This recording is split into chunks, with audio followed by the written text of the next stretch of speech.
Good evening, Nation's Corner family, friends, and fans. John in South Jersey here, welcoming you back to yet another edition of Nation's Corner on location.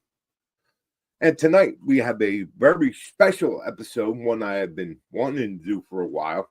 And we're going to have a conversation, like the banner says. Um, myself being a 45 plus year at this point, God, I'm old.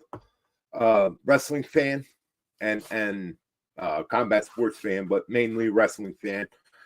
I have a guest tonight who is also a newer wrestling fan and younger, and we're going to have our worlds collide, so to speak. And we're going to talk about wrestling from their perspective, from my perspective, and see what common ground or what differences we have. She is a member of the Nation's Corner crew. She is our resident medical expert, as I can attest anytime that there is any type of emergency or medical procedures going on in wrestling. I am always followed up with a text saying they're doing it all wrong. They're not doing this right. They're not doing that right, because she is a nationally certified and registered paramedic and works as an ER tech at a trauma center in Florida. And she also happens to be my daughter. So without further ado, please welcome to Nation's Corner on location, the one, only, Brooke Flat. What's up, Kale? Hi. All right. Besides being Nation's Corner resident medical expert, as I was just explaining in the intro, and you texting me saying every time that somebody goes on a stretcher or gets on a backboard that it's all wrong, they're gonna die, this is bad, this is so wrong, they should have me doing it. And I agree, because that's your vocation. You're a paramedic and working Because it is wrong. They are doing it wrong, and they should do it better. Well, that's why we have you as part of the crew. But the main reason why I wanted to do this, and because, and we'll kind of start at the beginning, I guess. There was a time, seemingly long ago, it wasn't that long ago, where somebody's favorite pastime was to crawl up onto my chest and watch wrestling with me. Yes. When you were very young, and usually we'd fall asleep.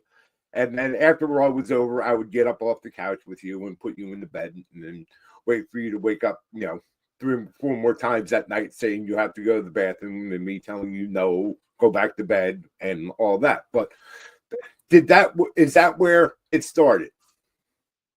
Probably. And not much has changed since then. I still fall asleep during Raw. May not be able to fit on your chest anymore, but some things still are the same. But yeah, no, I would say it probably started very young. From what even I can just remember from my childhood, it was always, every Thursday night we'd watch SmackDown. Every Monday we'd watch Raw. Every month we'd watch pay-per-view together. And it kind of started there, went through my childhood up into my teen years. Kind of went away a little bit in my teen years, as most things do, because I had more interests. But it was always still fun, just watching wrestling with Dad.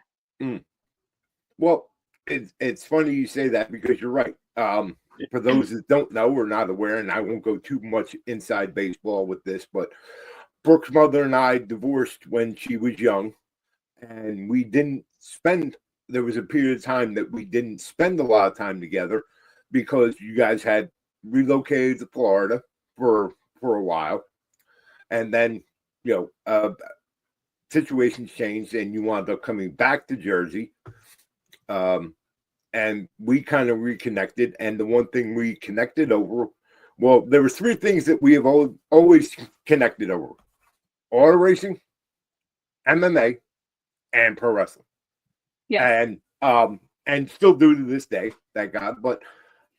And I always thought it was important, and you can absolutely speak to this, but as a father, as a girl dad, I was always very concerned and very cognizant of the fact that what role models can I show my daughter, especially as you got into your teenage years and stuff, to develop a strong sense of self-esteem, self-worth.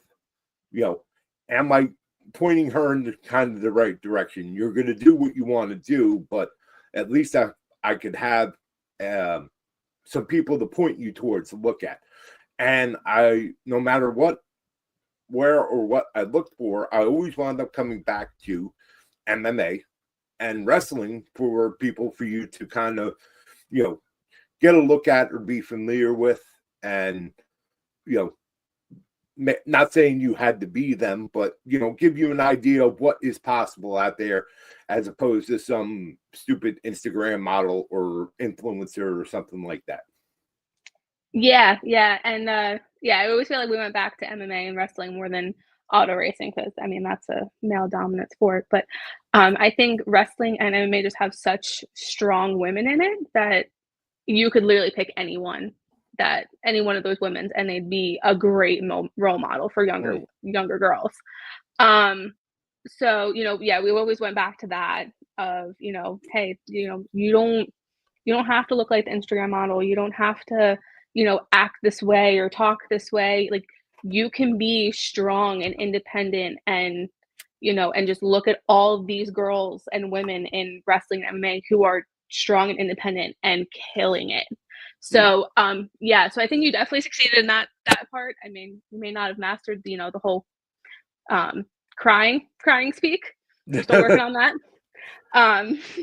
But yeah, no, definitely. We always went back to wrestling and MMA as far as making sure that, like, I always had a good role model to follow, and they had such great ones, and they still do. Okay. So I still watch wrestling on a daily basis, and I'm like, I would love to be you guys when I get older. Like, okay. We're the same age, and I still want to be like you when I get older.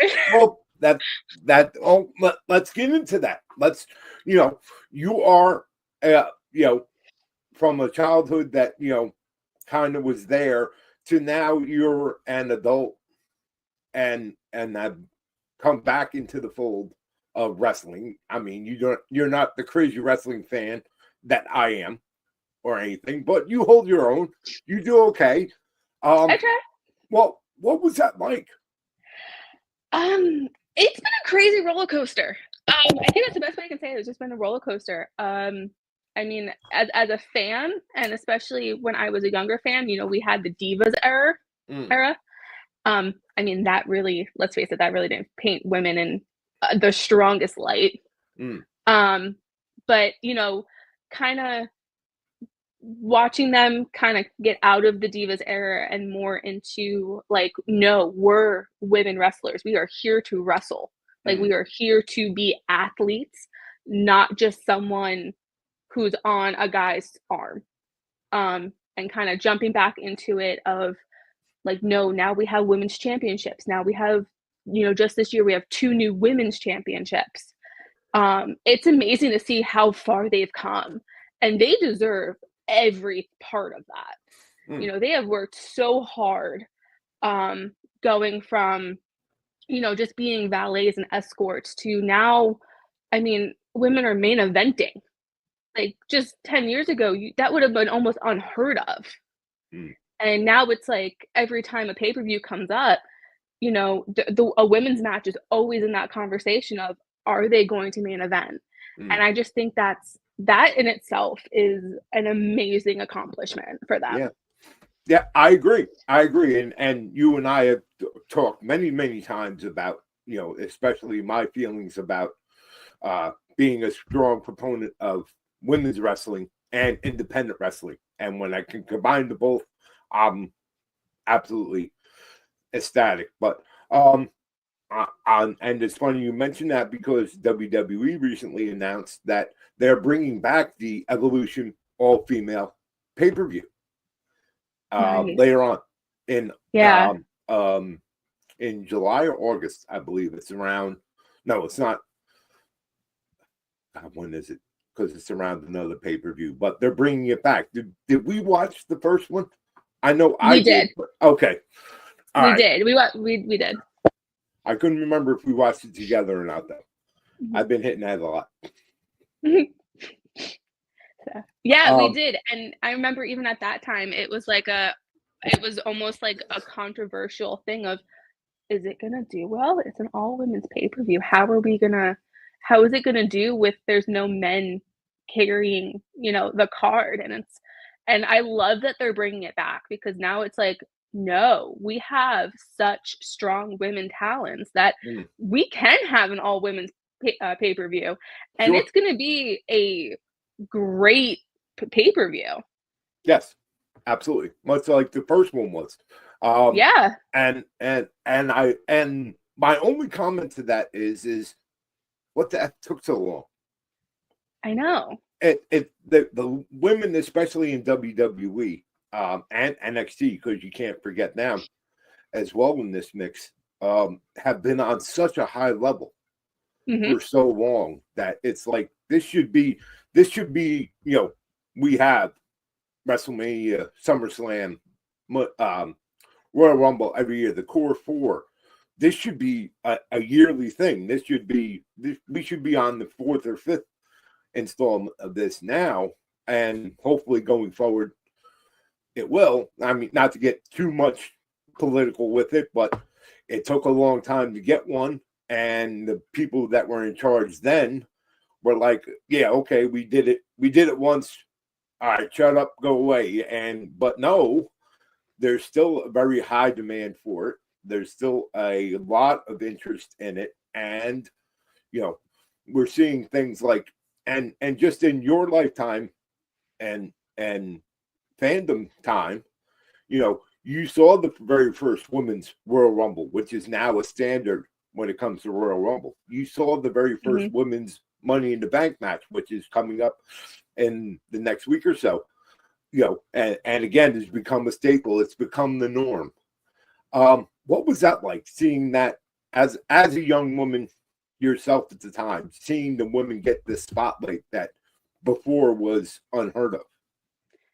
I love it for them. I love it. Um, you know, like you said, we watched, the first women's Royal Rumble. We watched the almost like all the first women's matches, and at the time that they aired, it was almost like, well, I mean, yeah, we're gonna throw the women a little bone, and Mm, we'll do something nice for them. yeah. But now it's like, no, like we have people, we have fans that are like, no, like this needs to be done. This needs to be a normal now. Like we have the women and the talent to be able to do this. We've why is it taking so long to do it? And I think I at least firmly believe that this is just kind of one of those things where it goes back to we're in a different era for WWE. Like we are in the Paul Levesque era. And it kind of you can kind of slowly see that transition of the old management and the new management. Mm, Like you said, that the old management was like, okay, yeah, we did it. It's, they'll get over it. They'll forget about it. It'll be fine. Whereas like the new management, I feel like is taking them a lot more seriously and giving them a lot more opportunities to be able to showcase what we all have mm. known as fans that they can do. Well, and that is very true. And you bring up Paul Levesque. Before he was running things now in WWE, he was in charge of NXT. Hmm. And going back to the earliest original black and gold NXT, one of the big calling cards of it was the fact that regardless of what the main shows were doing, what was going on in Raw and SmackDown, the women at NXT at the time were just as big a part of the show as any male talent or male wrestlers were as well, and they were given time. You had main event, main roster women looking down at the quote unquote developmental, saying they're getting 10 and 15-minute matches that are fantastic, and we can't get 3 minutes. And I believe the catalyst that brought women's wrestling along up to the main shows on WWE the way it did was absolutely what they were doing at NXT. These were incredibly talented and still are. They're still at the very top of their game in the division even now, and they're well established on the main shows and have been. But it was that time in NXT where wow, this is different. These women can wrestle. They look great in their gear. They're absolutely athletic and can absolutely go in the ring. And wow, we want more of this. We want to see this. And whether the management at the time liked it or not, they kind of had to notice it and acknowledge it and embrace it. And and that, to me, that was kind of a clear delineation from the bra panties and gravy boat matches of old, and even the Divas era. And of course, that was before your time, but it did happen. There is video of it, and to see where from that and what those women were doing and had to do and done to where we're at now, it makes me smile. And it makes me smile because I can still look to wrestling with my young daughter, who is a young lady herself, and say, hey, look what this is doing. Look who's doing what. Look at what they're doing. And that just makes me feel very warm and fuzzy inside. Yeah. I'm finally glad they got to like the point where it's like, we will no longer be ignored. Like we're going to keep saying this. We're going to keep pushing this. We will not be ignored anymore. And rightfully so. Now, you primarily, and correct me if I'm wrong, but you primarily watch WWE programming. Yes. You have dabbled in other stuff, but and you have, especially where you're at, Florida, and this is my one knock against you, get your ass out to an indie show, will you? Please go see some live wrestling. Reach out and touch, and I told you, and I tell everybody else all the time, the people you see at the indie shows right now, you're going to be seeing on your TV in 5 years, in 7 years. They're going to be, this is the next group that's going to be the next big stars in wrestling. And yes, I fully agree. A couple $100 for WWE tickets is kind of ridiculous. But do you know, for one WWE ticket, you can go to about 5 to 7 indie shows and be on the front row, be literally 5 feet away from the ring and the action? And I know. And I can't even say, that's like my one knock, that you don't get out to enough indie shows and stuff, but that'll come. And just for those that don't know, 2 years ago, you were here in Philadelphia with me, where this particular picture comes from. Let me get that. This is one that everybody wants and few people have, but there is you and I in the men's bathroom at the 2300, the ECW arena, in front of the very famous ECW mural in the men's bathroom at the arena. Yes, I can honestly say that was my first time in a men's bathroom. Well, it's the only place in the country where women freely walk into the bathroom. And like I told you, go to the left, go around, because that's on the side where the sinks are. Don't go to the right, because that's where all the toilets and urinals are. So if you're not into seeing man junk, go to the left, and it's right back in the left-hand corner, right there in front of the world, and for you to see. But you had your, and I didn't realize it at the time, but it was, you also had your first live event experience that weekend as well. Yes, that happened that weekend.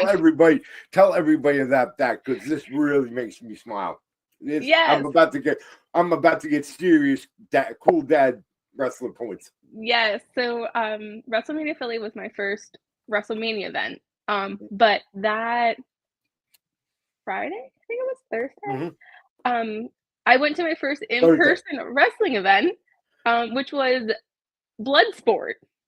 Yeah, so that was really cool. Yes. I learned later that to be able to say that Bloodsport was your first in-person wrestling event also gives you cool points. Yes. So, but You yeah, are indeed my daughter, and that makes so perfect sense for those that know me and my wrestling acumen. That yes, your very first live show would be a Josh Barnett's Bloodsport. But that was even that, although being your first live event, that was a very different type of wrestling that you had known or seen.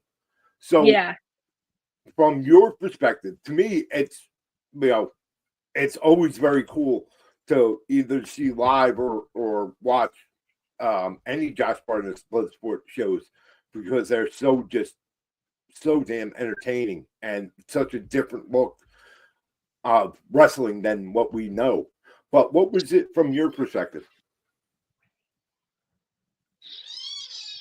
yeah, so it's different because I mean I'm used to seeing wrestling on TV where you have them, jumping off the ropes and going into the corners, and then you get to Bloodsport and there are no ropes, and it's No. like, oh, okay, that was the first noticeable difference. Mm. And then the second noticeable difference was that there's a lot more of like the old school grappling wrestling.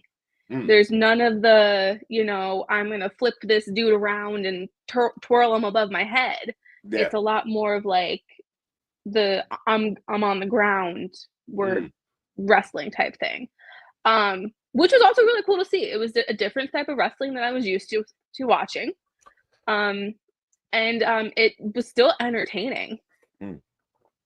Between the crowd and then the wrestlers themselves, it was definitely an entertaining show.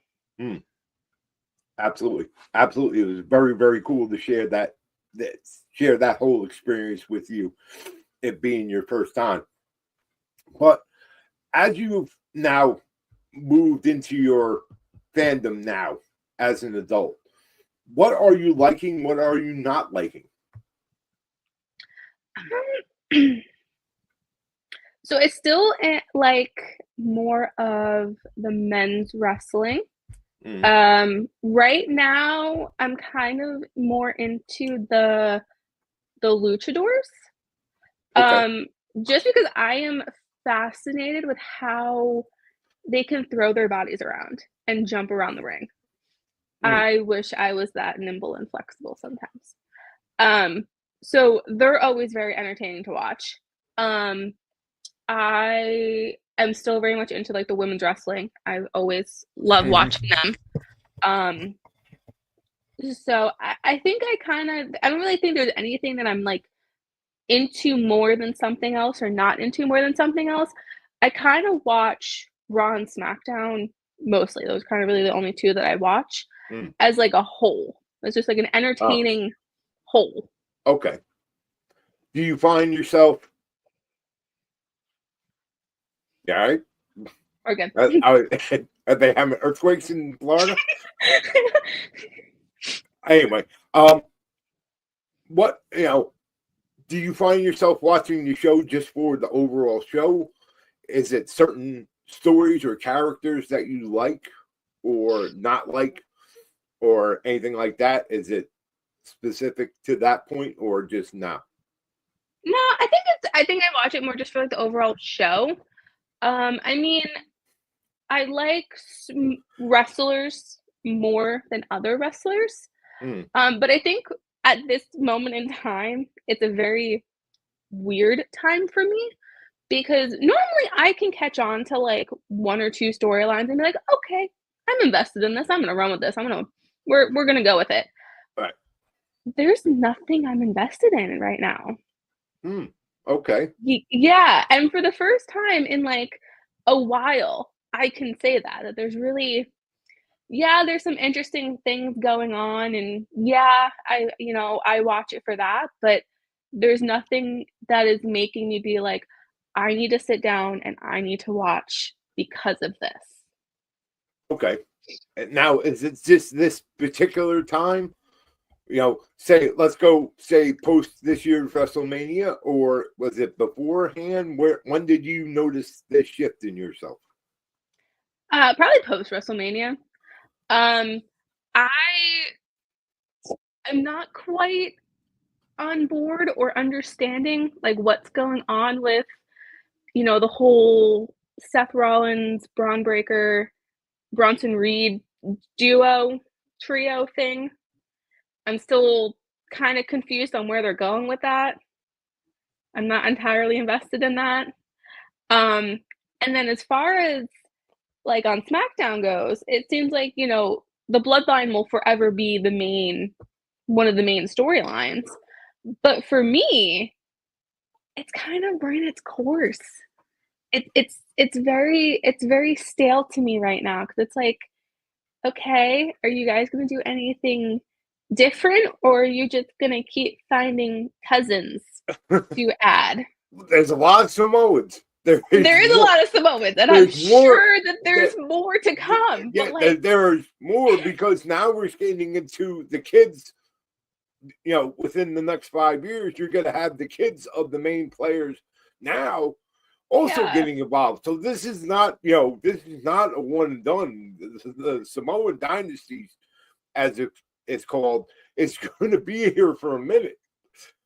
Which I know and understand, but like, I feel like we need to add something else to it, not just when it kind of reaches that point, just be like, okay, we're gonna throw another cousin. We found another one. We're gonna. Well, it's and the proper term is Uso. Uso. My Us. Okay. But it's funny. You're right to a certain extent, but Deb Housen and I on the Nation's Corner show last night were talking about this, and she kind of had the same take, and we agreed that right now it seems we're in a kind of a weird thing that we're not sure what's going on or how it's going to go or anything like that. Where before we had, you had people with clearly defined stories and alliances or anti-alliances or whatever. But I still, and I told Deb this, and I'll tell you, I still have no reservations about any of it. Yes, it's in a lull right now, but again, and you mentioned the Bloodline story and all that. There was definitely peaks and valleys throughout that whole story, and right now we seem to be in a valley.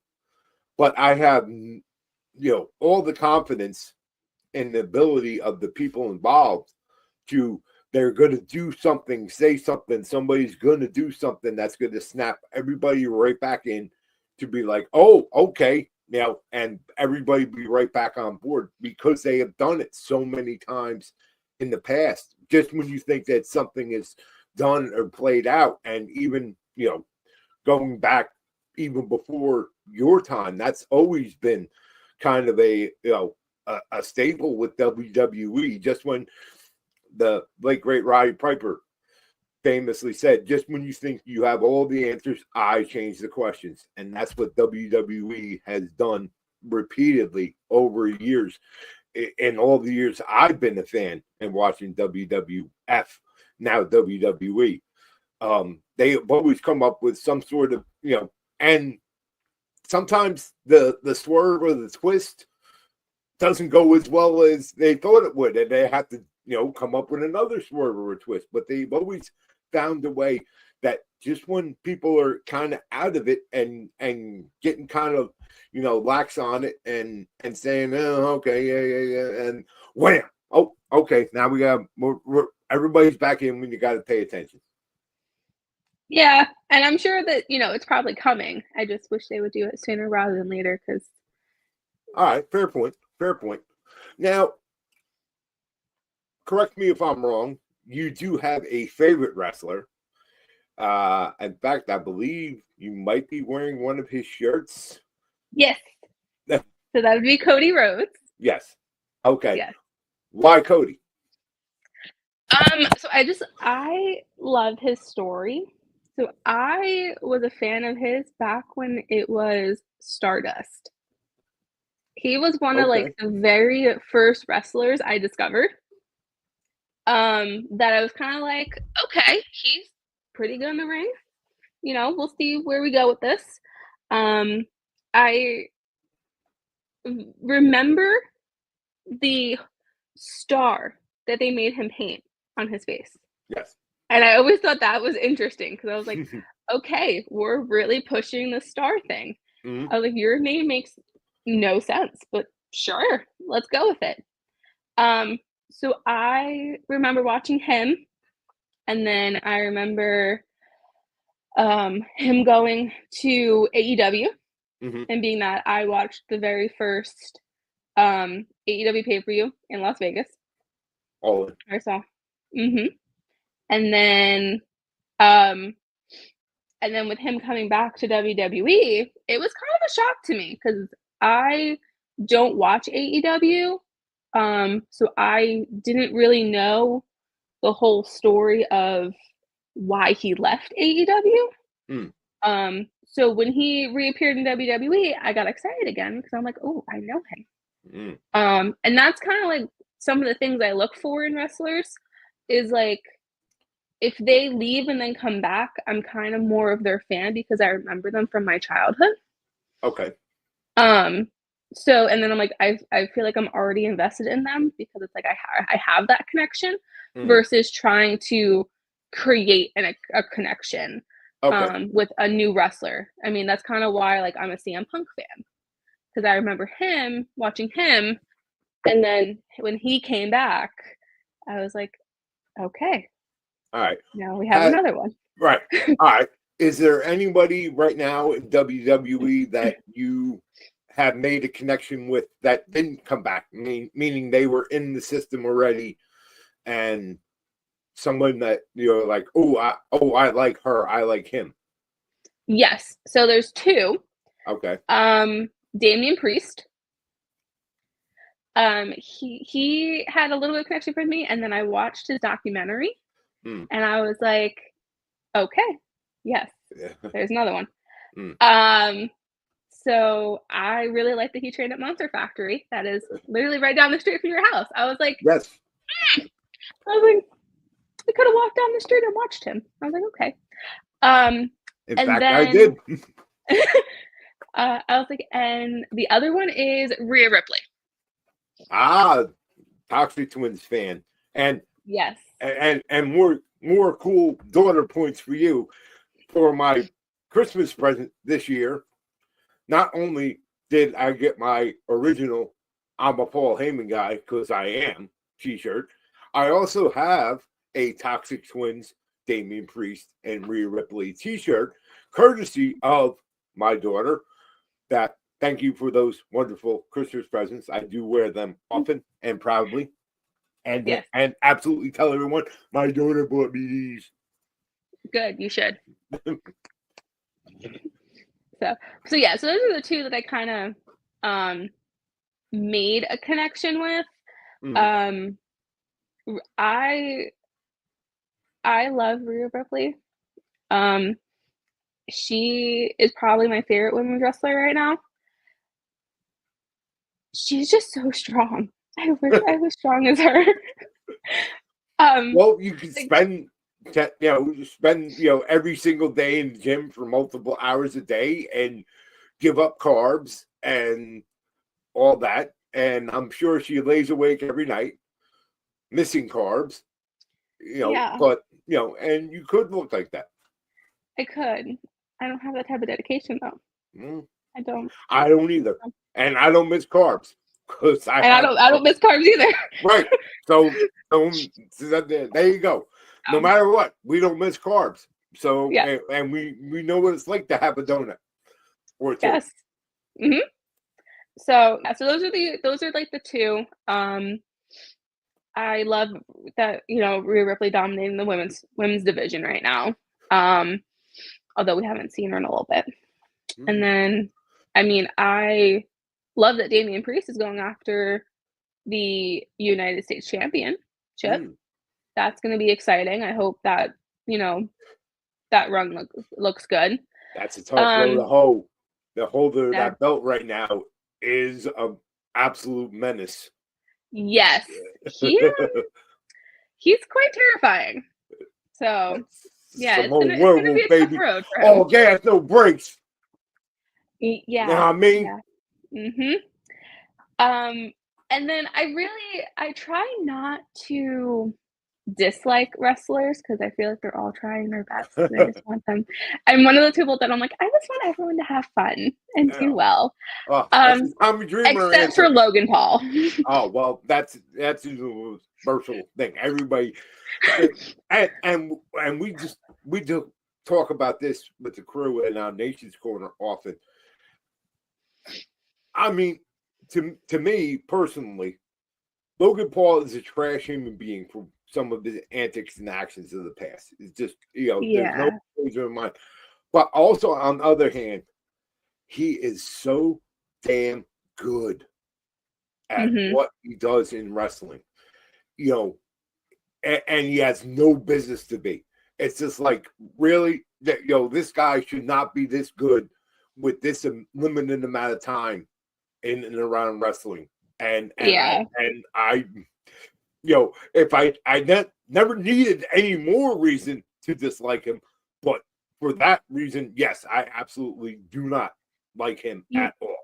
Yes, he's one of those people that it's like I want to like you because you are good and you do have that in-ring personality.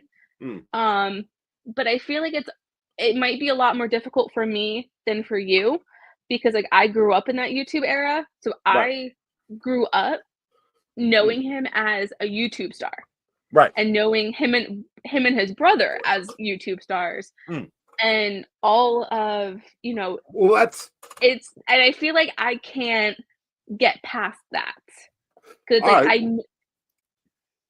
No, finish. So, and I think that just makes it even more difficult, maybe for me, or maybe just for people of my generation and as a whole.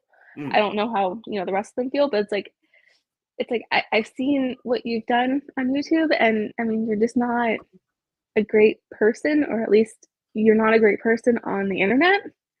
That it's like, yeah, maybe you've changed, maybe you're trying to like do other things with your life, but it's like some of the things you've done, it's really hard for people to look past and move on from. Well, that's a very interesting thing that you kind of brought up, and I think it's worth discussing. Obviously, we are from two vastly different generations. You have grown up in the social media and and instant notification age, and where things like YouTube and TikTok and everything are absolutely part of your culture and everything else. Back when I was your age, we had 1-900 wrestling numbers. Call the hotline. What do you mean? New wrestling news, actual newsletters that you used to get in the mail, and magazines, and then whatever programming was on TV at whatever odd times, and that was it. There was none of this, none of this social media that you have now and have had basically your whole life, and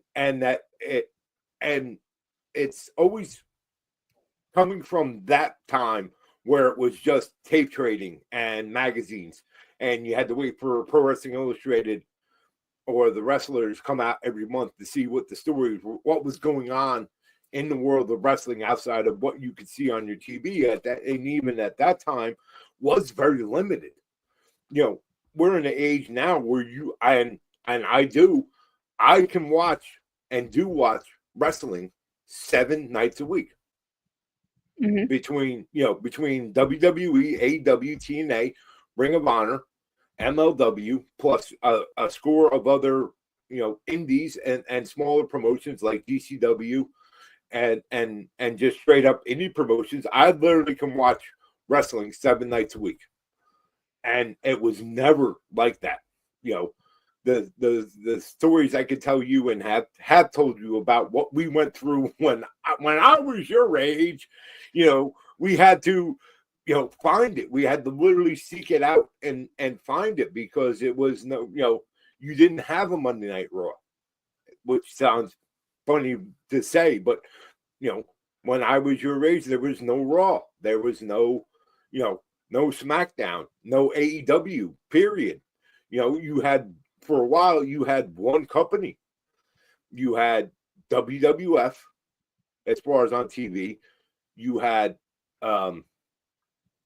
ESPN, which was brand new itself at the time, was showing old AWA reruns and World Class Championship Wrestling reruns. And then moving a little further along, it was the annual Saturday night search late at night, usually when we were very drunk and impaired, to find ECW, because that's what time it came on. It came on at like 1 in the morning. So it was come home from the bar, watch ECW. If I was not at the ECW arena watching it live, and it's such a contrast to what I grew up in and to what you grew up in and are living in now. I couldn't imagine, if you would have asked me when I was your age that we would be here now, I would have been like, nah, it's not going to happen. Yeah, and I think it's so great that, like, we do have all these outlets that you can watch wrestling 7 nights a week if you want to. But I also think it's one of those things where it's like a double-edged sword, because yes, we all have wrestling now at our fingertips, and everything is just a Google search away. But I mean, I also feel like there's a lot of things that get put on social media that may not necessarily would have been put on social media, like if it was back in your time. I think it has a lot to do with I feel like everyone's kind of playing that fine line of what is sharing enough and what's oversharing. Okay. Type deal. Right. And like what, especially with, I feel like with wrestlers, it's like, well, maybe they don't want that on social media. Maybe, but like they have to now, because that's just kind of the era we're in.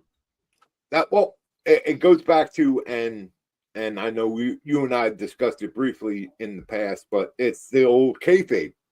You protect the business. You live the gimmick, 24/7, and you never crossed over that line. There were no blurred lines. It was this and that, and neither the two ever meet. But you're absolutely right, especially now in this social media age, that those lines are absolutely blurred, to the point now that we're talking about new kayfabe, where they're using it where they use social media. Now you have to look at it like, did they mean to put that out as part of a story, or something that they're an angle they're trying to work, or is it real? You don't know. And that's kind of and like you said, that's the double-edged sword, because in a way it's kind of cool, because maybe we are getting something inside. But then if they don't turn it into a story, then why did they put it out? So you're constantly in that, which is it? Which one do I, go with or believe with? So I get that point totally. And for you, it's all you've known. So it's almost like you look at it very different than I do, obviously, because you're absolutely, it's part of you. It's your, it's all whereas I have, my Stone Age memories. And it never ceased to amaze me that no matter how the technology or the ways of delivering it, streaming, literally basically 24-hour a day, 7-day a week access to any type of wrestling, it still boils down to the same things for me. It's good guys versus bad guys, black hats versus white hats, and what kind of story are you telling? Are you telling the story that I'm going to be interested in? And I don't know if that's the same for you, but for me, that's been me since day one of watching wrestling, and continues to be 40 odd years later. Yeah, no, it is. It's pretty much the same for me. Is that, you know, when I sit down, I'm like, okay, well, okay, you have your, you know, you have your good guys, your bad guys, and you know, let's tell a good story. Because I mean, let's face it, at the end of the day, WWE is more of a more soap opera.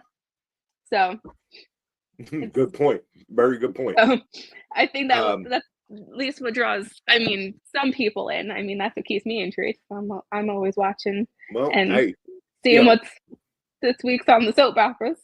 two Um, time, two time, two time Hall of Fame host of Busted Open, Bully Ray, often says, you know, it's compared to, you know, the women in days of yore had their soap operas and their stories. I gotta watch my stories and my programs. And wrestling, it really is. It's much more physical and violent, but honestly, it's not much different. mhm. And you know, and the reason why you had, you know, soap operas that were lasting on the air on TV for 20, you know, or Yeah, so years, because they were able to tell stories that keep people, you know, coming back and tuning into it. So okay, that's exactly. And prime example of this, and you'll laugh. Um, Mom sat mm, down and last couple weeks has been watching Raw with me wow. solely for the fact that she would like to know what's going on between Dom, Liv, and Roxanne. She Well, has no interest in wrestling. She has never had an interest in wrestling. no, Um, but she is very interested in the Judgment Day little love circle that's going on right now, and the little bantering they have I, between everyone in the Judgment I Day. said this on the show last night because me and Deb were talking about it. We are all Finn Balor right now. His reactions and his Yeah. facial expressions and all this, while all this is going on, Finn is absolutely all of us, Yes. because we're all Yes. like, oh, you know, and he's like, and the funny part is, but that really is a testament to, even, you know, generations aside, that's how popular wrestling has become again. You know, Yes. you know, we had a big influx to it before you were born, during the Attitude Era. It became cool to a certain extent to be a wrestling fan.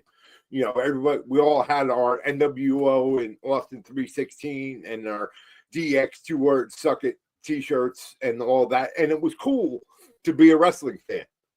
Um, and it kind of, that was kind of the big point of them, of wrestling in general, becoming more mainstream, becoming more part of everyday and pop culture. And we're seeing now, in the past 5 years or so, maybe longer now, 7 years, such an incredible, that, you know, people are absolutely had, and your mom is a perfect example. You know, no interest in wrestling, never had an interest. Used to look at me side-eyed every time I would put wrestling on. You should be like, why are you watching that? I'm like, why do you watch soap operas? Well, I like the Mhm. stories. Well, there you go. I like the stories.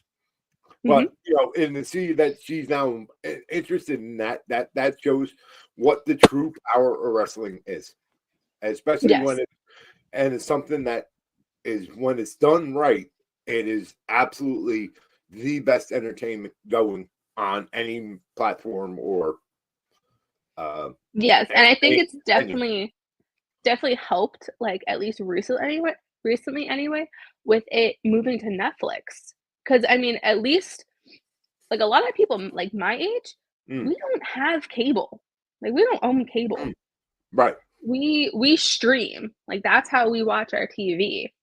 So, I feel like a lot of, like, the new people that are just Hmm. now getting into wrestling, you know, I feel like it's a lot of those, like, Netflix subscribers that now you have this show Raw that's, you know, literally everywhere on Netflix. You can't click anything else without getting a commercial for it Mm, that is like, "Hmm, okay, you know, mm, they're really pushing the show. Let me see what it's like." And right. then, you know, they get trapped in, you know, captivated into those stories, and, you know, then they keep coming back every week.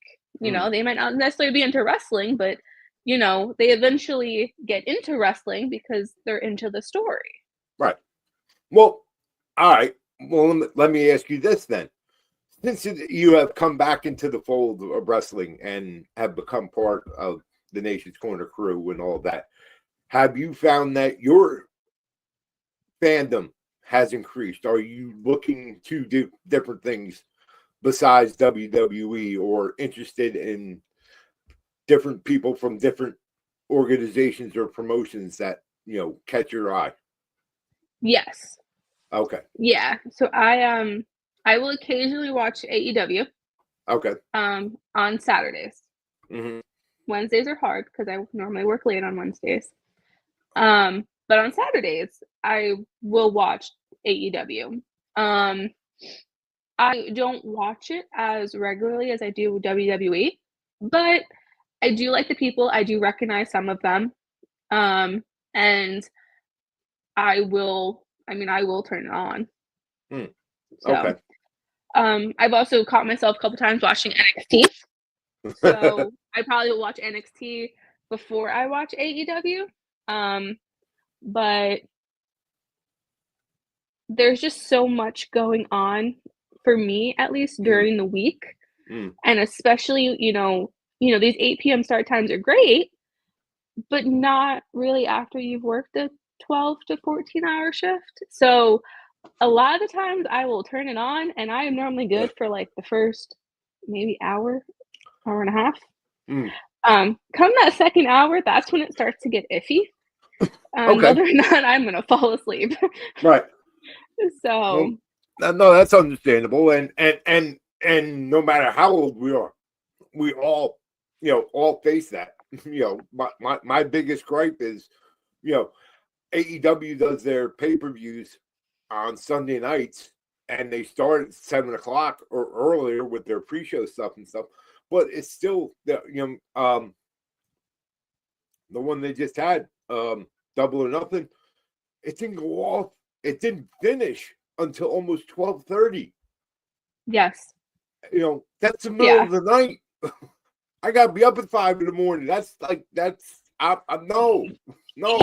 Yeah. I've only seen maybe 2 AEW pay-per-views.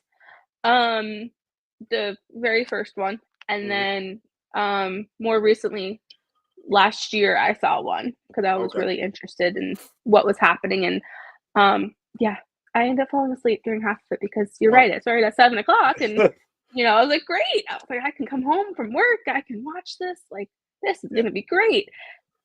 Midnight rolled around, and we were still going, and I'm like, I now have to be up in 5 hours. Right. Yeah, we're going to bed. I'll catch the rest later. Exactly. But that's a good point.